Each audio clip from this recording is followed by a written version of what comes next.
Lumaki po ako na walang prina-practice po na religion. Para sa akin po noon, ang Iglesia ni Cristo po, lagi pong sumasamba. Nung senior high school po ako, may mga dumating po na nagpakilala po sila bilang CBI, Christian Brotherhood International.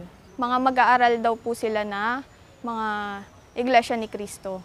Sa kinalakihan ko pong pamilya, wala po akong pinapractice na kahit anong religion. So, tuwing sasamba po ako or sasama po ako sa mga aktibidad sa iglesia, lagi po nila akong tinatanong saan po ako pupunta. Nagagalit na po sila sa akin dahil lagi po ako nasa kapilya. Napakalaking tulong po dahil may tinatanggap po tayo na aral.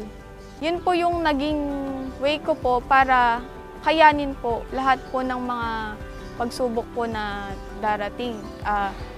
Pagdating man po sa pag-aaral. Sa mga mag-aaral po, ini-invite ko po kayo na magsuri po ng mga aral sa Iglesia ni Cristo. Hindi naman po ito makakahadlang po sa mga pag-aaral po ninyo. Makakatulong pa po ito para maging matatag po kayo.